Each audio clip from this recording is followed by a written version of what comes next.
একটা মানুষ যদি 5 বার আসে, একটা দালাল যদি 5 বার আসে, শেষ পর্যন্ত দেখা যায় যে মানে সে যে বাইরে যায় বলতে পারেন বা ইউনোর কাছে আসতে পারে। এখানে আপনারা অসুস্থ হলে কি আগে দালাল ধরেন না আগে হসপিটালে যান? কোনটা?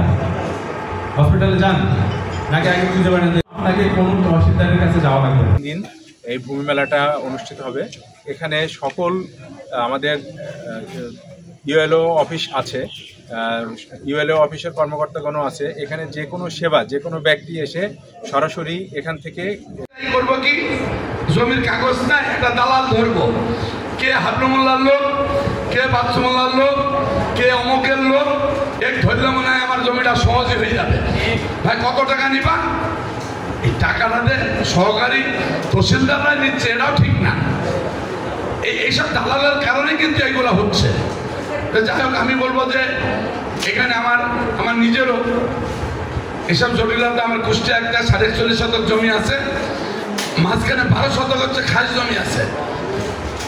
আমি আজ পর্যন্ত না পেরে নতুন ডিস্ট্রিক্ট দিয়ে আমি এটা আমার খাজনা নেয় না, খাস জমি আছে বলে খাজনা নেবে না। তাহলে বেটা ওইটু বাদ দিয়ে তহসিলদার যেহেতু সরকারি জমি বাকিটা খাজনা নেই, আমি কিন্তু দিতে পারি নাই দীর্ঘদিন ধরে, প্রায় ২০-২২ বছর। আমি নতুন ডিসি সাহেবকে ধরে এডিসি রেভিনিউকে বলে দিল, আমি বলার পর আমারটা নিয়েছে।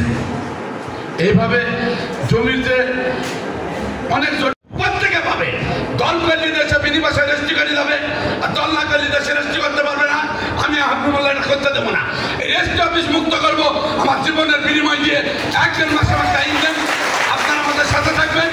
উপজেলা প্রশাসন সুন্দর আছে, সাব রেজিস্ট্রারের বয়স শেষ বলি শুনছি হাতে কাটে, সেটা রেজিস্ট্রি হবে না।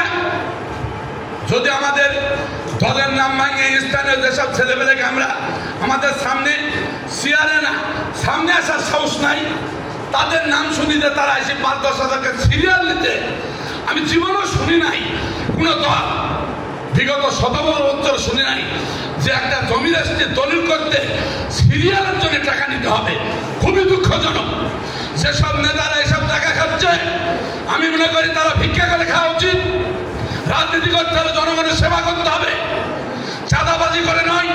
খারিজ উইথ রেজিস্ট্রি সবটাই আমার যেমন আমার নাম আরিফুল ইসলাম নান্নু, আমার ভোটার আইডিতে নান্নু নাই, কিন্তু আমার জমির দলিলে নান্নু আছে। আমি রেজিস্ট্রি করতে যাচ্ছি, তখন অনেক রাজনীতিবিদ এবং অনেক শিক্ষক এবং সিনিয়র সাংবাদিকবৃন্দ সবাইকে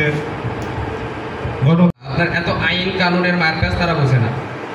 কিন্তু তখন এই প্রশ্ন করার ক্ষেত্রে যখন বললাম যে আমার হচ্ছে আমি নিজেই একটা ইচ্ছে দাগের জমি আর খারিজ করতে পারতেছি না, আমি কি করণীয়?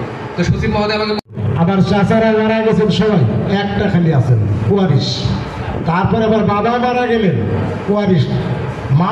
এই জন্য উপজেলা নির্বাহী কর্মকর্তা স্যারকে অত্যন্ত আমার পক্ষ থেকে ধন্যবাদ জানাচ্ছি যে এই ধরনের অনুষ্ঠান শুধুমাত্র দিবস কেন্দ্রিক না। আসলে এখন ডিজিটাল বাংলাদেশ, কিছু কিছু প্রবলেম আমরা দেখি, যখন অনলাইন করতে যাই সার্ভার প্রবলেম থাকে। আমি সার্ভার যাতে সচল থাকে, স্টারলিংক বিভিন্ন আপনাদের মধ্যে যদি কারোর কোনো প্রশ্ন থাকে, ইভেন আমার ডায়াসে যারা বসে আছে তাদের মধ্যে থেকেও যদি কারোর কোনো প্রশ্ন থাকে, তা আমি সেই প্রশ্নগুলো আগে উত্তর দিব, তারপরে আমি এগুলো নিয়ে কথা বলবো। মাইক